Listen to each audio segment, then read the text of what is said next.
On est vraiment ravis d'être là ce matin avec vous. On souhaitait vous présenter un peu ce que représente l'intelligence artificielle aujourd'hui et toute l'innovation, de vous expliquer un peu ce que ça contient et comment on l'utilise et vous présenter des retours d'expérience de nos clients. Donc ça, c'est Eric qui fera cette première partie et qui vous expliquera tout ça beaucoup mieux que moi. C'est sa spécialité. Et puis ensuite, moi, je prendrai la parole pour vous expliquer les différents use cases au sein de la finance, au service de la finance, ce qu'Oracle a développé, ce qu'on met en œuvre et ce vers quoi on tend, toute la stratégie qu'il y a autour de l'ERP. Et puis, on terminera par des questions-réponses. Donc, voilà, 30 minutes sur la première partie, introduction générale, 15 minutes sur l'IA au service de la finance et puis le reste du temps, eh bien, on sera ravis de répondre à vos questions. Donc, Eric, à toi, je te laisse la parole. Oui, merci Nathalie. Je vais me charger de cette première partie de l'introduction générale sur l'intelligence artificielle. Sujet d'actualité, donc on en parle beaucoup, ça fait beaucoup le buzz. C'est pas toujours évident à appréhender parce qu'on ne sait pas toujours forcément ce qu'il y a derrière. Aujourd'hui, quand on parle d'intelligence artificielle, cela fait plutôt référence à des programmes en fait qui permettent de détecter, de raisonner ou d'agir et de s'adapter au monde réel aussi bien ou mieux que les humains. L'idée n'est pas de remplacer l'humain, mais de remplacer l'humain sur certaines tâches, notamment les plus fastidieuses ou les plus complexes ou celles que l'humain n'est pas capable de faire. En fait, l'intelligence artificielle, et c'est peut-être pour ça que quand on parle d'intelligence artificielle ou quand on entend des gens parler d'intelligence artificielle, il y a un certain mélange au niveau des abus de langage, on va dire. L'intelligence artificielle, en fait, intègre plusieurs types de techniques et de technologies qui ont été développées au fil du temps. Puis l'intelligence artificielle, elle a elle-même évolué au fil du temps. C'est pas une technologie en soi qui est récente. Elle intègre notamment le machine learning et le deep learning faisant lui-même partie du machine learning. Alors, quand on parle de machine learning, il y a toujours une notion de prédiction derrière cela. Et il y a plusieurs types aussi de machine learning. On parle par exemple de machine learning supervisé, non supervisé. On ne va pas rentrer aujourd'hui dans ce type de définition, ce n'est pas l'objectif. L'objectif, c'est plutôt justement de vous dire pourquoi c'est intéressant, de vous donner des exemples concrets et donc les retours clients. Alors, le machine learning a pris plus le pas par rapport au deep learning aujourd'hui, de manière plus générale, parce que, au fait… Je ne sais pas, Eric, si tu n'as pas bougé. On est toujours sur le slide d'introduction, d'agenda. Voilà, je préfère en fait rester… Alors, je peux passer sur la slide suivante, mais sur ces définitions-là, je navigue en fait entre les deux slides, c'est normal. Le machine learning, lui, il est en fait source de retour sur investissement. En fait, on s'est rendu compte qu'avec des coûts relativement modestes à l'échelle d'une entreprise, l'usage du machine learning peut apporter des marges considérables. Alors, des exemples de machine learning, par exemple, ce sont la prédiction d'un taux de désabonnement, la construction d'un modèle de classification, identifier les causes d'un phénomène profond, construire un modèle de règles d'association. Donc, il y a plusieurs types d'objectifs qu'on peut mener derrière. Et donc, ce qu'on voit à travers cette slide… Vous avez été mis en attente. Ne quittez pas. Votre correspondant va vous reprendre. Ah, vous m'entendez ? Oui. Oui, on vous entend très bien. On va couper les micros. Oui, on entend bien. D'accord, parce que j'ai eu un message comme quoi j'étais en attente. Ah, d'accord. Non, tout va bien. Ok. Donc en fait, ce qui est intéressant dans l'approche autour de l'intelligence artificielle, c'est que l'intelligence artificielle peut exister seule et les data scientists, qui sont les acteurs premiers autour de l'intelligence artificielle, se concentrent sur cette technologie-là. Mais en fait, elle est souvent associée à d'autres technologies. C'est ce que représente cette slide. On a vu beaucoup, par exemple, de projets big data qui ont évolué vers des projets d'intelligence artificielle parce que les projets big data étaient trop orientés sur simplement des apports technologiques de comment je vais pouvoir intégrer et stocker et gérer et gouverner ma donnée et tout type de données, mais pas suffisamment sur l'utilisation de cette donnée, la valorisation de cette donnée. Ce qu'apporte assez facilement, on va dire, l'intelligence artificielle. On associe aussi beaucoup l'intelligence artificielle à tout ce qui est chatbot, analyse du langage naturel. Il existe des chatbots sans intelligence artificielle, mais de moins en moins, parce que la valeur ajoutée, elle est apportée aussi par l'intelligence artificielle. Et puis, tout en bas, on voit aussi toute la partie, ce qu'on appelle le RPA, donc pour Robotic Process Automation.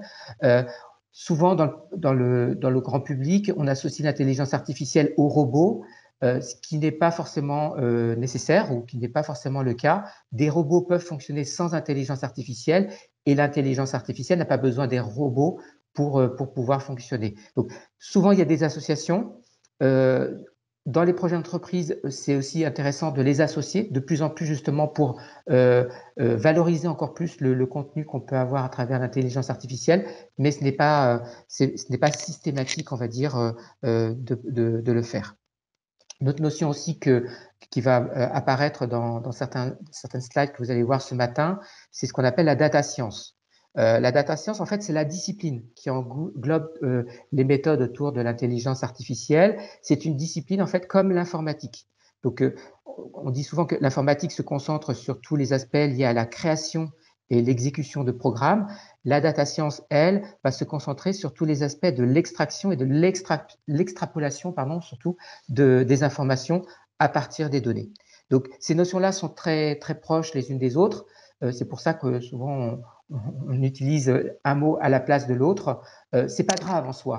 Ça peut être un sujet de débat, mais ce qui compte, c'est de savoir comment on va l'appliquer derrière. Alors, un des enjeux aussi, avant de montrer les exemples, c'est de se dire, mais pourquoi l'intelligence artificielle?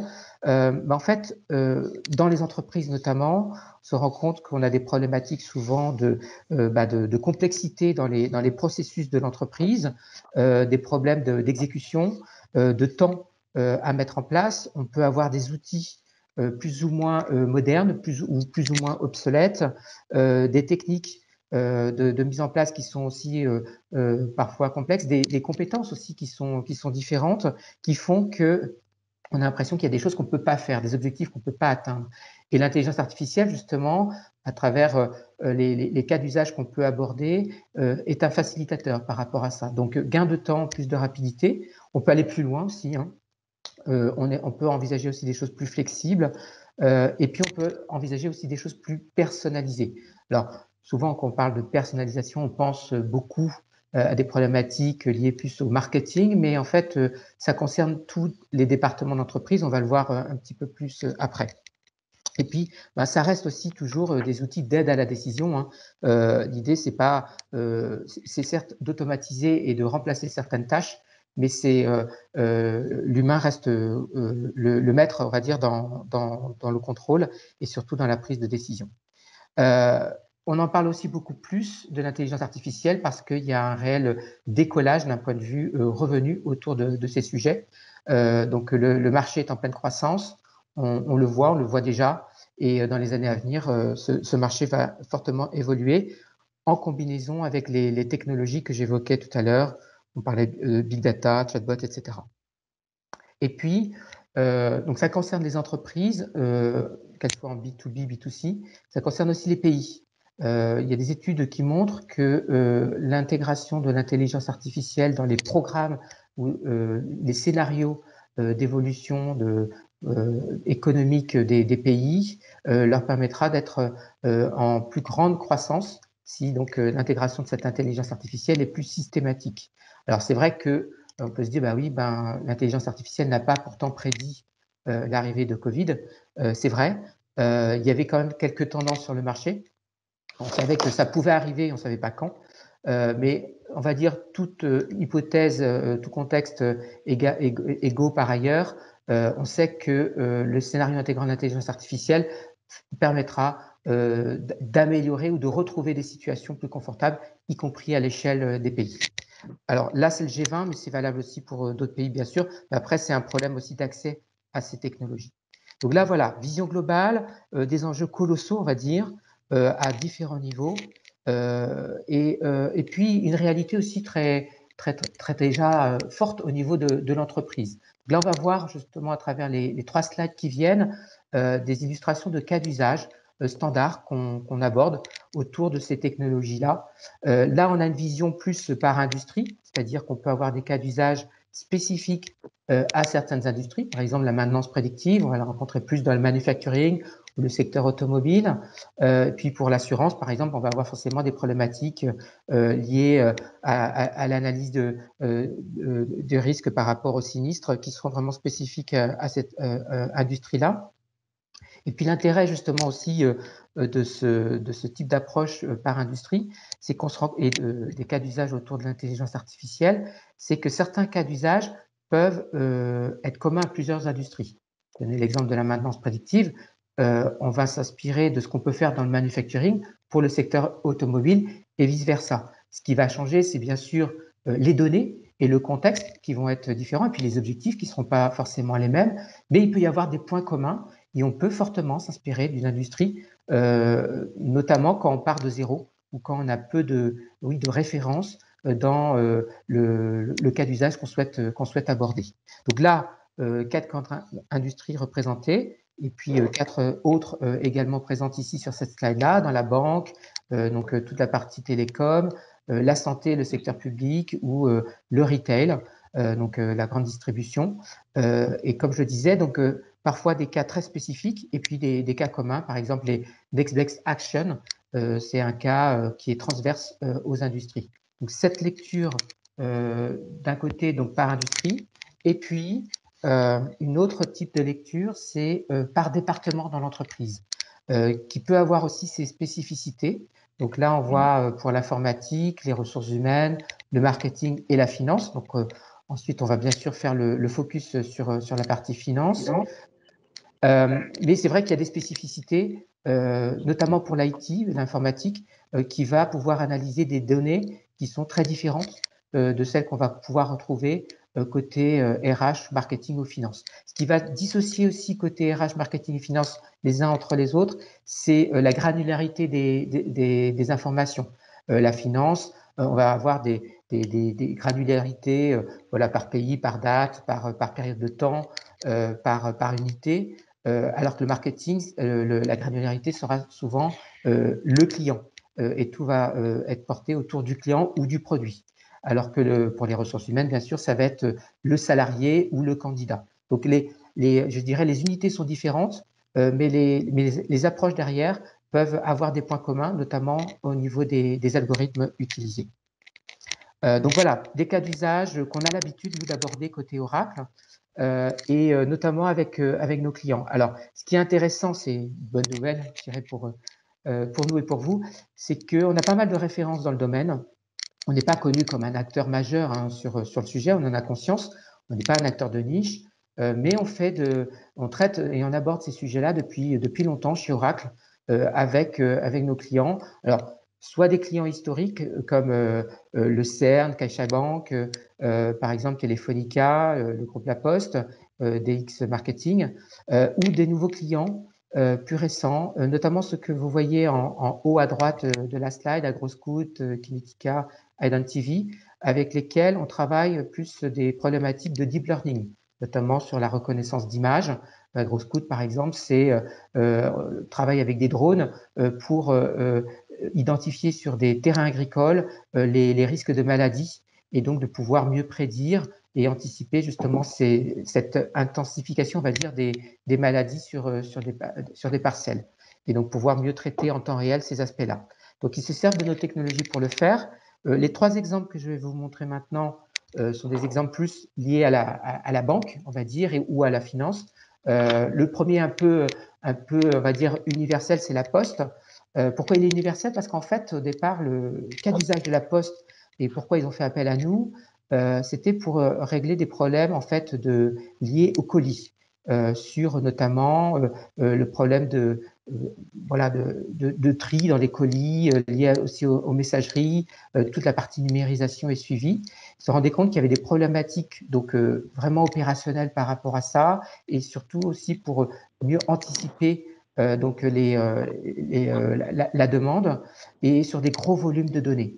Donc, il y a eu une création d'un data lab. Au départ, c'était un projet big data qui est devenu très vite aussi un projet d'intelligence artificielle. Et donc, ils ont utilisé notre technologie pour justement anticiper des réclamations clients en prédisant et détectant notamment les objets et notamment les objets perdus. Donc, ça a été le premier cas d'usage. Et pourquoi j'ai pris ce cas-là aussi, c'est parce que en fait, du premier cas d'usage, en sont sortis d'autres. Et notamment, en analysant les données, la Poste a découvert des cas de fraude.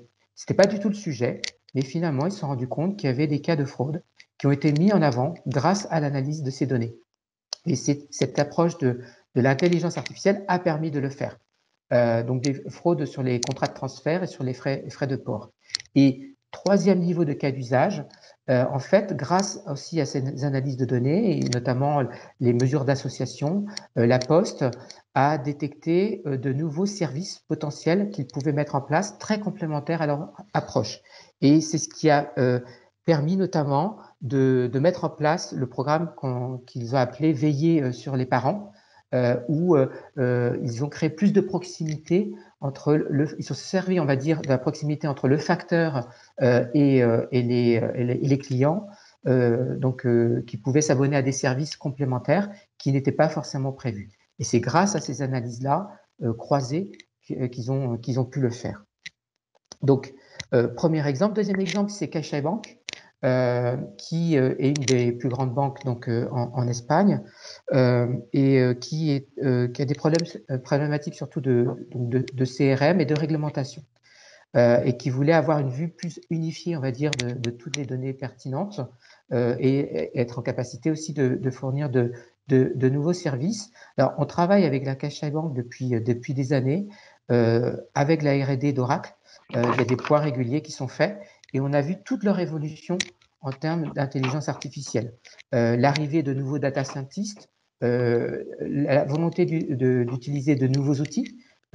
Historiquement, CaixaBank travaillait beaucoup avec du SaaS et puis au fur et à mesure, ils ont travaillé avec des outils open source, comme c'est souvent le cas maintenant. Et donc, il y a eu aussi cette cohabitation des outils qui s'est faite avec eux et toujours autour de Oracle. Et nous, là où on les aide beaucoup par rapport à ces aspects-là, c'est bien sûr sur notre technologie habituelle, la technologie open source, puisque Oracle s'est beaucoup appuyé sur le langage R pour faciliter justement l'usage de ce langage au sein de la technologie R de Oracle. C'est-à-dire que vous pouvez en fait exécuter des programmes R directement dans les bases de données Oracle. Vous pouvez le faire aussi avec du Python et c'est toute cette possibilité-là que CaixaBank a apprécié avec nous. Et évidemment, ce qu'ils ont apprécié aussi avec nous, c'est la possibilité ensuite de l'utiliser au sein des applications. C'est-à-dire que l'idée, c'est OK, on peut construire les modèles et on peut s'appuyer sur notre technologie pour pouvoir le faire, mais derrière, on est aussi nos clients nous recommandent et font appel à nous aussi justement pour pouvoir le mettre en application et là, quelles que soient les connaissances et les compétences de l'utilisateur. L'idée, c'est de pouvoir, on va le voir à travers une slide, s'adresser à tout le monde, quel que soit son niveau de compétence. Et donc, ils ont vu les retours sur investissement. Hein. On l'a vu pour la Poste, ça a été très rapide, les premiers cas d'usage en moins de 2 mois. Et pour CaixaBank, de gros retours sur investissement, notamment sur l'augmentation des ventes, les offres ciblées, tout en respectant justement toute la partie réglementation. Troisième exemple, Garanti Bank, donc une banque qui est située en Turquie, là qui est multiproduit, donc comme vous le voyez sur la slide, une problématique aussi assez orientée sur le service client, CRM, comment augmenter les ventes croisées, mais aussi une problématique liée au risque, notamment au risque de fraude. Et notamment, il y a eu toute une problématique autour de la fraude sur les distributeurs de billets, notamment en temps réel.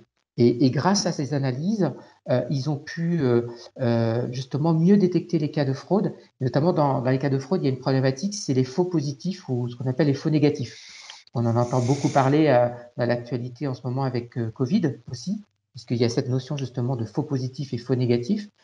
Un des problèmes par rapport à ça, c'est que, notamment dans les faux positifs, c'est que si vous avez trop de faux positifs, vous devez, ça veut dire que vous êtes alarmiste à l'excès, ou alors ça veut dire que vous devez contrôler ces faux positifs et il y a trop de cas de faux positifs à contrôler, ce qui représente une charge de travail supplémentaire qui n'est pas l'objectif. L'objectif, c'est d'alléger les équipes présentes, c'est pas de leur donner du travail en plus. Donc, le bon équilibre entre les vrais positifs et les faux positifs est important dans la création de ce type de modèle. Et grâce à nos technologies et nos solutions, Garantie Banque y est très bien arrivé. Donc, ce qui est intéressant aussi à travers ce cas-là, donc c'est cette combinaison entre ce qui est purement financier et ce qui est plus commercial, marketing. Donc, c'est pour ça que je voulais aussi évoquer ces références-là, parce qu'on voit que c'est pas du tout siloté comme approche. Au contraire, on est sur des approches cross-département. Alors, l'offre d'Oracle par rapport à ça, plus précisément.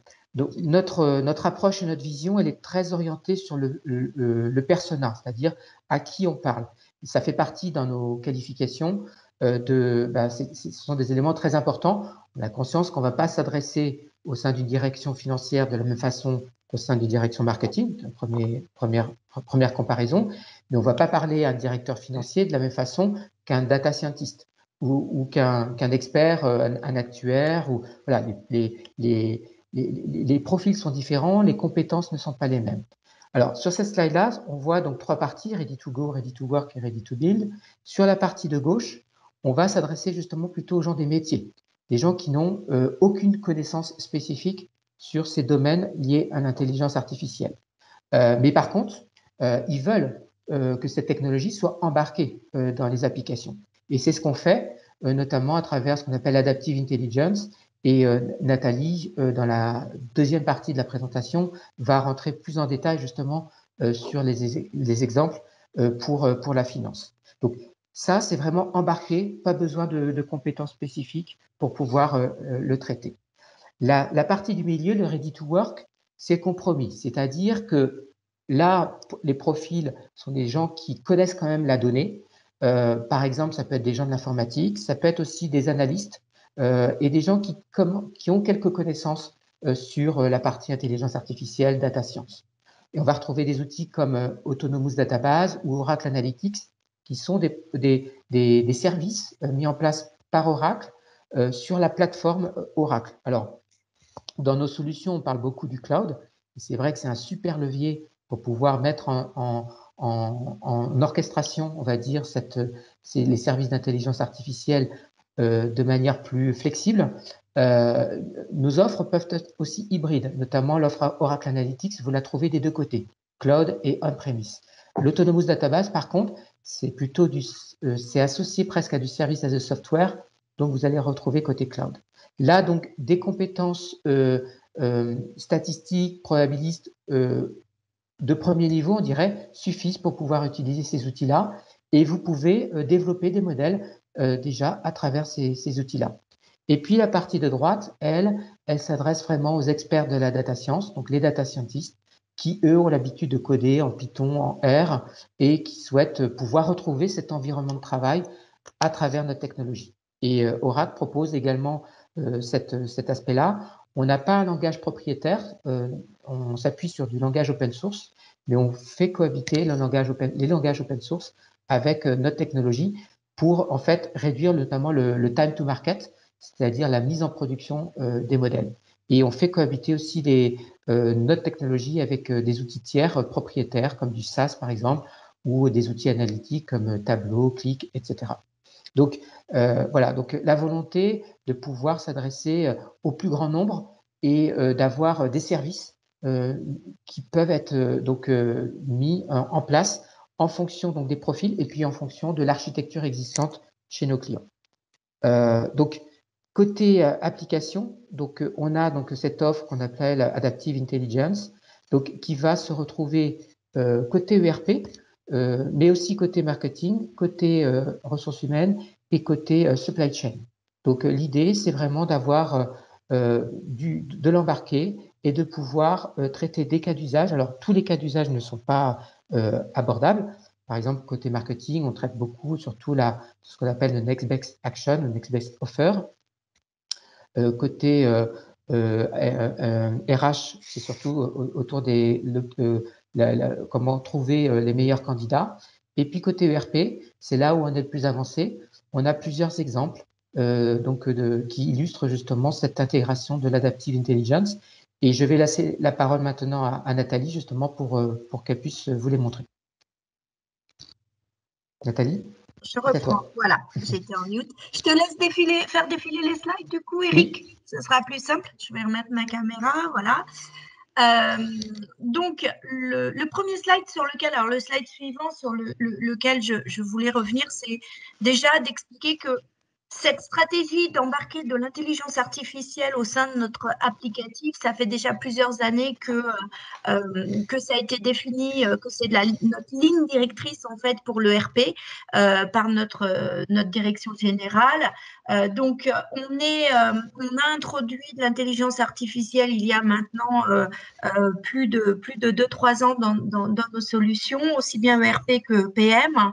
Et l'idée, c'est vraiment que l'intelligence artificielle et excusez-moi, mon téléphone qui sonne, et le machine learning vont transformer radicalement la manière dont on va travailler au sein des directions financières. Donc, on va tendre à supprimer au maximum les tâches routinières pour se focaliser vers de l'analyse stratégique et plutôt aller s'orienter sur les axes de croissance pour l'entreprise. Donc, le slide suivant, c'est en fait, voilà.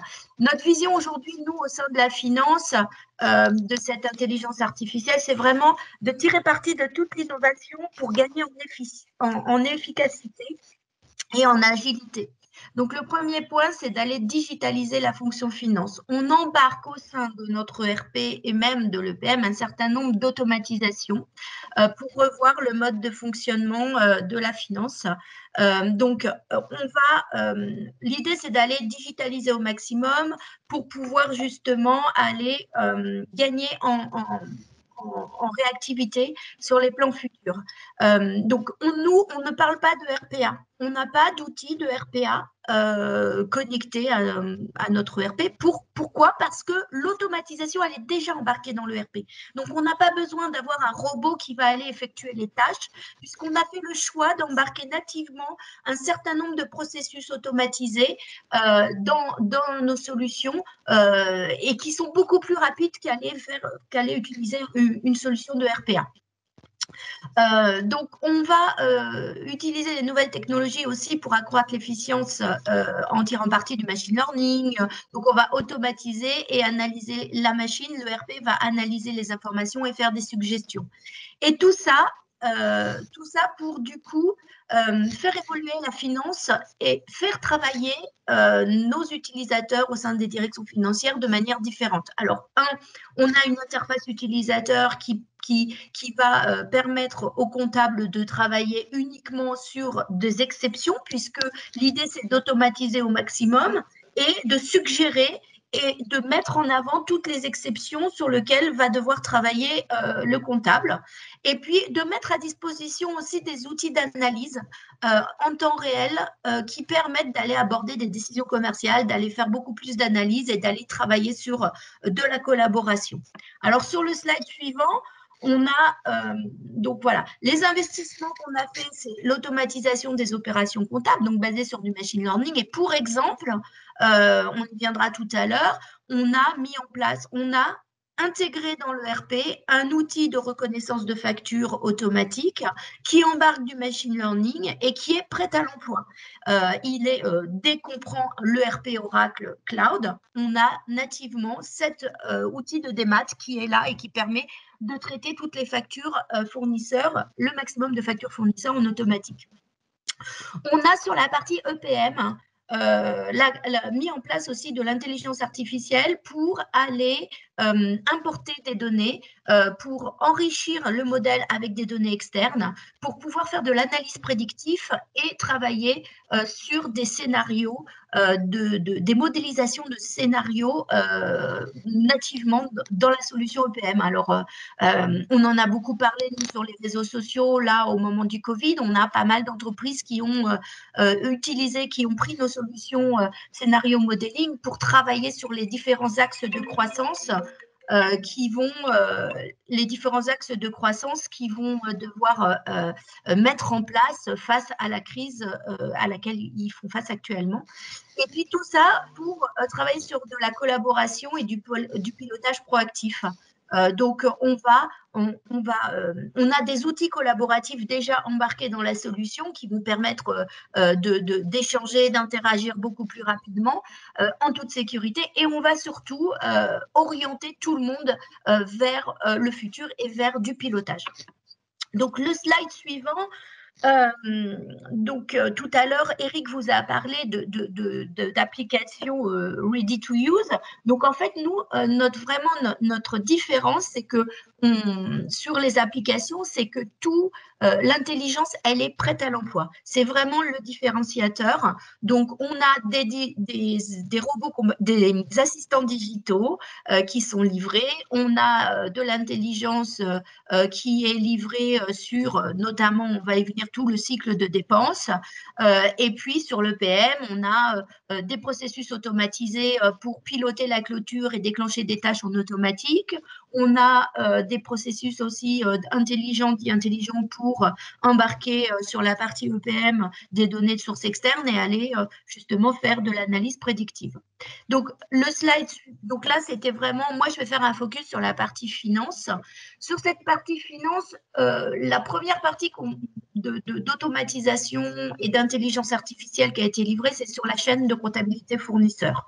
Donc, on va, dès l'intégration des données, travailler sur l'automatisation du traitement des factures. Donc, c'est cette partie où là, on embarque nativement cette OCR, en fait, cet outil de reconnaissance embarquant du machine learning, donc il est auto-apprenant. Et il va permettre d'automatiser toute la saisie de ces factures. Le deuxième point, j'ai un petit problème dans la mise en forme des slides, mais le deuxième point, c'est l'analyse.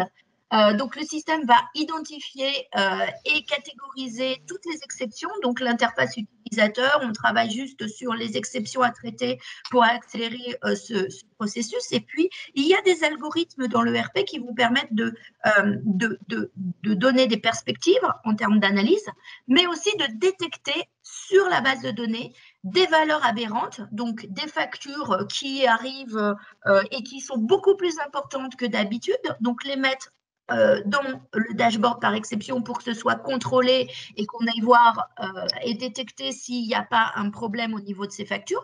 Et puis, il y a bien sûr un blocage. On ne peut pas saisir des factures ou importer des factures en double, mais notamment, on peut, grâce aux algorithmes qui sont livrés, le système va aller détecter a posteriori des transactions qui pourraient potentiellement être en double, c'est-à-dire avec un numéro de facture qui s'approche à 80%, qui est ressemblant à 80% avec le même montant, à peu près la même date.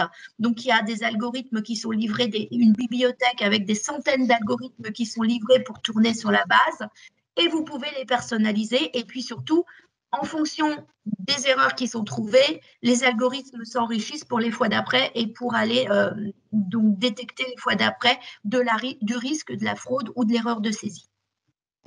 Donc, on va aussi prioriser les traitements par exception, donc mettre en évidence ces transactions qui pourraient potentiellement être suspectes, mais surtout, on va aller aider dans la priorisation, la catégorisation des fournisseurs clés, et puis on va faire de la suggestion. Donc là, on va suggérer aussi d'optimiser des délais de paiement pour négocier des escomptes, et le système en automatique propose des paiements par anticipation sur certains fournisseurs en disant, ben voilà, sur ce fournisseur, si tu payes par anticipation, tu vas pouvoir négocier tel montant d'escompte sur la globalité du compte fournisseur. On a, donc, le système travaille sur les données fournisseurs pour faire cette proposition. Et le dernier point, c'est les recommandations. Donc, on va suggérer des approbations par exception pour aller un peu plus vite en disant, bon, ça, c'est en exception dans le processus d'approbation, mais on met des règles et on va suggérer d'auto-approuver cette partie-là. Et puis, on va aussi prendre des recommandations sur les mesures, faire des recommandations sur des mesures correctives qui pourraient s'appliquer sur la base de données financières. Et puis, encore cette suggestion d'escompte. Donc, le bénéfice aujourd'hui, c'est quoi? C'est d'aller optimiser tout le temps de traitement du back-office de la comptabilité. On va travailler sur une réduction de la saisie manuelle, un maximum d'automatisation, de la détection en automatique d'anomalies, et puis tout ça pour réduire aussi toutes les interactions qu'on pourrait avoir avec les fournisseurs et surtout pour accélérer les délais de clôture. Alors, le slide suivant, je vais vous présenter quelques copies d'écran de ce qui existe dans notre solution. Je sais qu'il me reste 6 minutes. Donc, le modèle d'OCR, donc l'outil de reconnaissance de facture qui est embarqué nativement dans le RP, il est déjà nourri de dizaines de milliers de documents sur plusieurs localisations, et puis il gère du multiformat. Et puis surtout, il va apprendre à partir des corrections. Donc, si on va sur le slide suivant, on va voir comment ça se présente dans le RP. Donc, lorsque l'outil de reconnaissance va intégrer les factures, ces factures vont arriver sur un tableau de bord par exception, puis le système va dire il manque un numéro de facture. Donc, ce numéro de facture qui manque, on voit le système sur la droite, là, lorsqu'on ouvre la facture, suggère des numéros de facture en vert, orange ou rouge, en disant, voilà, moi, je pense qu'à 89%, c'est tel numéro, alors 60% ou 20%, c'est tel ou tel autre numéro qui se trouve sur la facture, et puis ces petites numéros qu'il a trouvés en vert, orange et rouge, elles sont notifiées, c'est notifié sur le PDF de la facture. On a qu'à cliquer sur le numéro de facture qu'on souhaite utiliser et le système va apprendre de cette correction. Donc, on va enrichir le modèle de cette correction qu'on a faite sur l'IDR, sur la facture. Et pour les fois d'après, il trouvera la facture en automatique. Et si on modifie des informations aussi sur la facture, comme par exemple les conditions de paiement qui ont mal été reconnues et on s'en aperçoit, il l'apprend aussi pour les autres modèles de facture de ce fournisseur.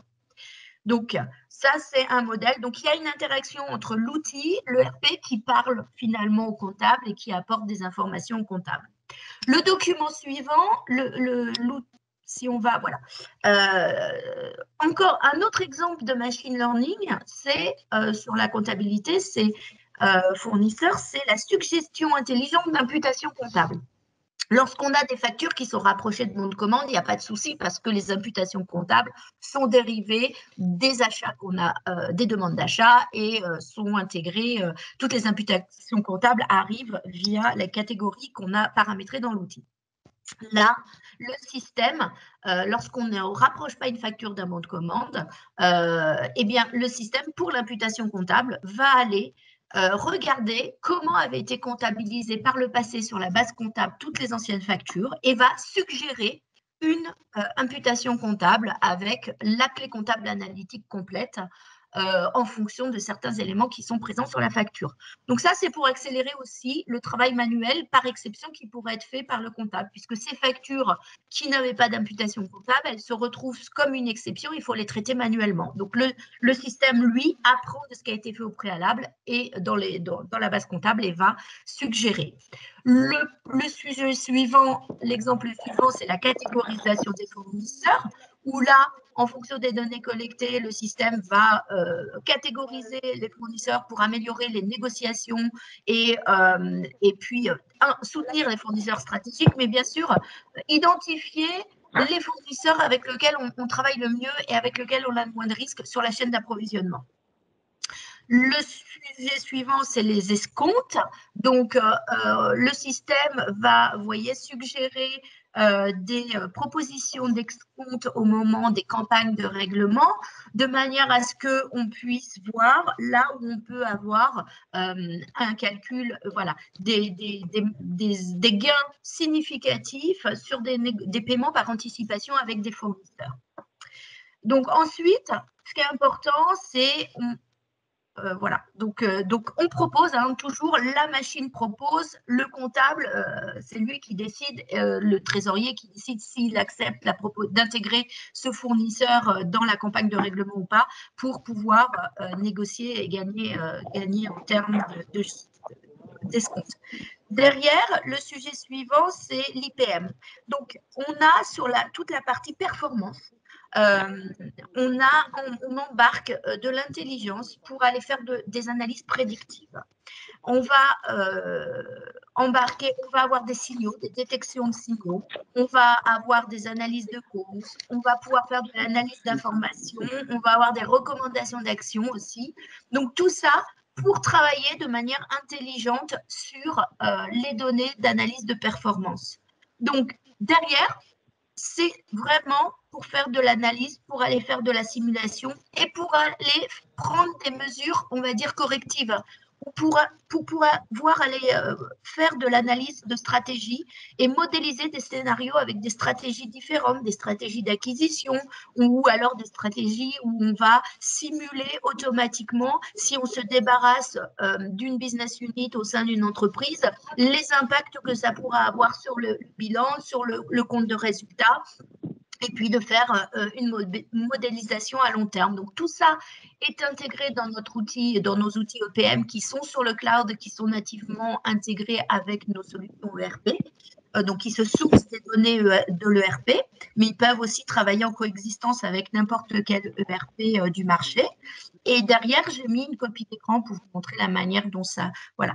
Donc c'est vraiment de l'analyse, des insights. Le système va faire de l'analyse, de la suggestion, va détecter toutes les points qui sont les points d'attention, va les mettre sur ce fameux tableau de bord à partir duquel on va pouvoir aller faire de l'analyse prédictive, on va pouvoir aller gérer du coup, prendre des mesures correctives.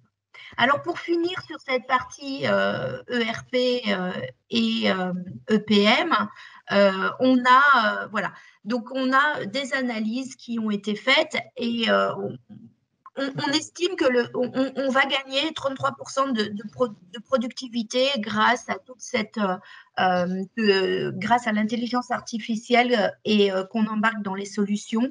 On va pouvoir aussi améliorer de 32% les précisions des forecasts et puis réduire les erreurs du coup 37%. Et surtout, très point important, on peut aller réduire le délai de clôture de 4 jours. Donc, c'est une étude qui n'a pas été menée par Oracle, qui a été menée par Enterprise Strategy Group auprès de 700 professionnels de la fonction finance et des achats dans 13 pays différents.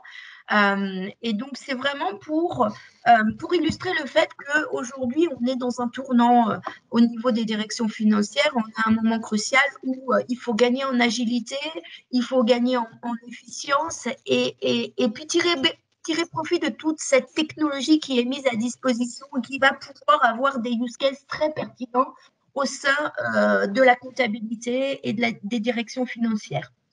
Donc voilà, je terminerai là-dessus. Donc, on a quelques références de clients qui ont mis en place l'IDR, les Intelligent Payments, voilà. Et puis, on a aujourd'hui, c'est HSBC qui est en train de déployer aussi sur la France pas mal d'innovations au sein de ces directions financières. Et d'autres sujets, et puis des clients qui sont en train de faire une vraie refonte, une vraie transformation de leur fonction finance. Alors, en termes de clients français, on a Orange, ADO, Auchan, ADO Leroy Merlin, Auchan, et puis la Banque Nickel. Voilà, c'est des solutions qui peuvent être mises en œuvre sur n'importe quelle industrie, n'importe quelle taille d'entreprise. Donc voilà, j'en ai fini. Donc en résumé, hop, petite conclusion. Donc c'est la conclusion d'Éric. Je vais te laisser la fête, Éric, puisque tu es le tech de l'intelligence artificielle et de toute l'innovation. Oui, l'idée, en fait, donc c'est pour reprendre ce qu'on a dit aujourd'hui, c'est de proposer des solutions liées à l'intelligence artificielle, donc qui sont adaptées à l'utilisateur, quel que soit son profil, quelle que soit aussi la taille de votre entreprise. On ne s'adresse pas qu'à des grands groupes, on s'adresse vraiment à tout type de structure. L'idée aussi, c'est donc l'offre d'Oracle a l'avantage d'être une offre à la fois complète et modulable. Vous n'êtes pas obligé de tout prendre en même temps. Vous pouvez justement prendre certains services et activer certains services qui sont les plus adaptés par rapport à votre existant. Et puis, cette architecture qui n'est pas que cloud, elle repose beaucoup sur le cloud, mais elle a aussi cette possibilité d'être on-premise sur certaines fonctionnalités, pas toutes, mais certaines d'entre elles, notamment pour développer des modèles autour de l'infrastructure ou de la database Oracle. Vous avez cette possibilité-là. Et la force d'Oracle, justement, c'est le côté hybride de faire cohabiter l'on-premise avec le cloud en fonction justement des data centers présents dans l'entreprise ou déjà présents aussi chez vos partenaires. Donc voilà, de trouver la bonne architecture et la bonne technologie qui va vous permettre justement de gagner plus facilement, donc d'avoir des retours sur investissement plus évidents sur ces aspects justement liés à la finance et liés à l'activité de votre entreprise. Voilà ce qu'on voulait vous dire ce matin. Voilà, en complément de ce que vient de dire Eric, nous, sur la partie ERP, on a choisi de livrer toute l'innovation prête à l'emploi sur toutes nos offres cloud, que ce soit ERP ou EPM, supply chain, et elle n'est pas prête à l'emploi sur la partie on-premise. Voilà. Et autre chose aussi, c'est que il y a des aspects de l'intelligence, des fonctionnalités de l'intelligence artificielle qui sont gratuites, fournies dans nos solutions. C'est-à-dire que quand vous activez, quand vous avez une database Oracle, par exemple, il y a certaines fonctionnalités de développement de modèles qui sont fournies en option, mais gratuitement, et qui sont activables à travers la database Oracle. Certains des services liés à l'infrastructure cloud Oracle pareil, ne nécessite pas de coûts supplémentaires, c'est juste des coûts à l'utilisation. Donc, il y a cet aspect-là aussi qui est à prendre en compte de le côté embarqué dans nos solutions qui fait qu'il y a des solutions, des fonctionnalités qui sont payantes et d'autres fonctionnalités qui sont gratuites. Donc, c'est un élément à prendre en compte également dans vos décisions. Et puis, on vous a fourni quelques liens utiles. On a pas mal de documentation sur ces sujets-là, dédiée par thème, c'est-à-dire qu'on a une page, par exemple, sur l'intelligence artificielle avec d'autres références que vous retrouverez, une page spécifique sur la data science, et puis, pour chacun des services qu'on propose, des pages dédiées également. Donc, n'hésitez pas à naviguer dans ces différentes pages d'information qu'Oracle vous fournit, en français ou en anglais. On a des événements spécifiques régulièrement organisés soit par la France, soit par la Corp ou par la région, côté IMIA. Donc, ils sont intéressants avec pas mal de retours de clients, les dernières actualités. On a toute une communauté Oracle aussi organisée par sujet, intéressante. Et puis, on est transparent, on essaie en tout cas de l'être sur nos roadmaps. Donc qui permettent avec le cloud notamment d'avoir des mises à jour mensuelles. Alors les mises à jour mensuelles sont souvent techniques, mais on a plusieurs mises à jour à l'année, mises à jour fortes qui sont faites et on essaie justement d'être transparent sur nos capacités à vous fournir en avant les dernières technologies qu'on va mettre en place. Merci. Voilà ce qu'on voulait vous dire ce matin.